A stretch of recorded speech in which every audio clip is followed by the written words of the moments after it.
After scoring the game-clinching end-one against Spain in the 2020 FIBA U20 Championships, an ecstatic Deni Avdija turned to the crowd and waved goodbye to Spanish fans as the 90-year-old prodigy led Israel to its second straight FIBA U20 gold medal finish. Well, he did this by putting up a championship-worthy stat line of 23 points, 7 assists, and 3 blocks. And with the NBA draft just right around the corner, we usually hear the names of LaMelo Ball, Anthony Edwards, and James Wiseman as the consensus top 3 picks to be called that night.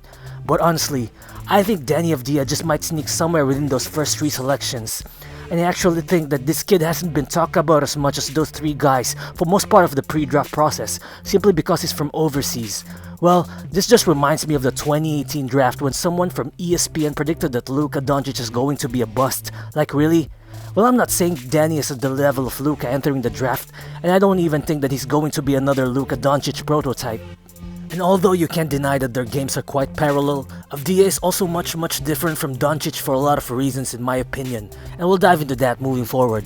Still, I think lottery teams have learned the lessons from recent drafts, and this is why they certainly did their homeworks and looked into Deni extensively, and most likely, there's a team from the top 3 that strongly wants to take a chance on him.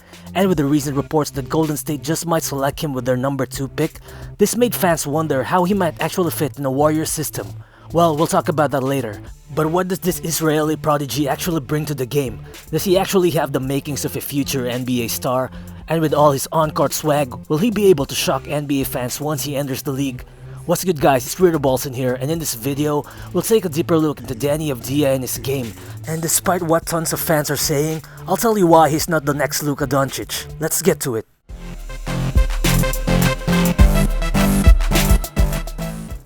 As expected with overseas players, not a lot of people have heard about what Deni Avdija has done during his playing years in his home country or in international tournaments, well, because the mainstream media just doesn't talk about it. Deni hasn't played high school or college in America, but I guarantee, if this was the case, then this kid would probably be in the discussion for the top overall pick right now. But you see, Avdija has a childhood deeply rooted in basketball. His dad is Zufar Avdija, a Serbian-Israeli basketball superstar who was part of the Yugoslavia national team that won the bronze medal at the 1982 FIBA World Championships, while his mom was also a track athlete. So, you kinda expect him to understand how to excel in sports from the get-go. And well, Deni started playing basketball at age 12 after initially being into football or soccer, whatever you call it depending on what part of the world you're in. And just a few years after, in 2017, this kid already turned pro as he signed a 6-year deal to play for Maccabi Tel Aviv in the Israel League. This made him the youngest player in club history to sign a contract and play for them at just 16 years of age. Well, just 2 years after, he was named as the youngest player ever to win the Israeli League MVP while leading Maccabi to a championship as he averaged 12.9 points, 6.3 rebounds, and 2.7 assists for the season. Well, in 2017, Deni also became a member of Israel's U20 team, which jump-started his international basketball career. Well, this kid didn't waste any time to show his international dominance, as he has led his country to back-to-back gold medal finishes in the FIBA U20 Championships. And in Israel's most recent championship, Deni was even named FIBA Tournament MVP, as he averaged 18.4 points, 8.3 rebounds, 5.3 assists, 2.4 blocks, and 2.1 steals per game. And this kid also participated in the NBA Basketball Without Borders camp at the NBA All-Star Weekend in Charlotte, where he was named the MVP of that said event. So you see, this early in his career at only 19 years of age, Deni has already accomplished quite a lot.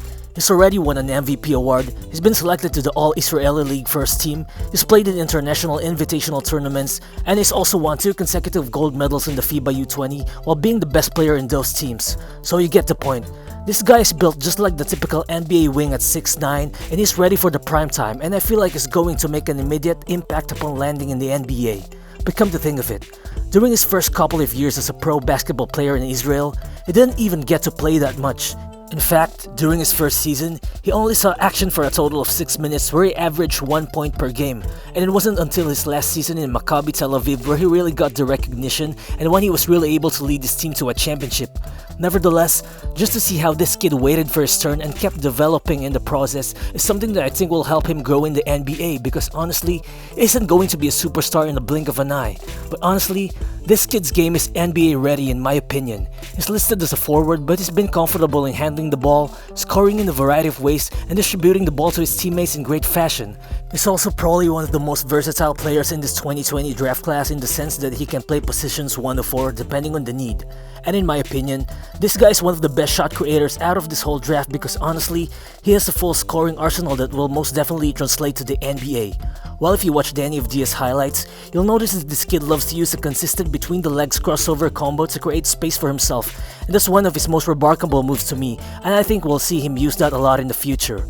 Plus, this guy is crafty and attacks the basket quickly on a consistent basis. Well, I've heard people say that he's going to have a problem scoring in the NBA, but I don't think so. Today's NBA thrives in a faster paced kind of game, and honestly, that's where Deni excels. He's always made his living in a transitional kind of offense where he usually knocks down threes or even finishes in tight lanes. But aside from scoring ability, there are two things that I find remarkable with Deni, one of which is his passing. I think this kid is a very gifted passer and is used to being the primary ball handler and playmaker for his team, but realistically, I think that he might have to adjust as a secondary playmaker in his rookie year at least, because most likely, if he gets drafted to either let's say Golden State, Charlotte or Chicago, he won't be given the green light to be the primary playmaker from the get-go. But I think as he gains more playing time, coaches will see what wonders this guy can do as a playmaker. Another thing that this guy has, which I think is gonna be vital to his transition to the league, is his off-ball movement. Well, just as we've seen with tons of overseas guys, Deni already has perfected the pick-and-roll game and he moves off the ball really well. He uses slips and slides without the ball to create scoring opportunities for him and for his teammates with ease. So we can just imagine what this kid can do in a modern NBA that loves spacing and switching. Well, based on numerous scouting reports, there's a lot of concern with Deni's shooting consistency because honestly, this kid can get spotty or streaky at times. And this is understandable because he can go 5 of 5 from 3 in one day and then shoot 20% in the next game. But if you look at it with the naked eye, Deni's shooting mechanics actually looks very stable and smooth. He actually has a very consistent looking release. So more than anything, I think his shooting inconsistencies can be addressed by his mental preparation and not necessarily by changing his shot or something. If there's any legit concern with this game that teams would most likely point to, I think it would be his struggles to guard much quicker guys in the perimeter and even guys his size in the post, as we've seen in the recent FIBA U20 tournament.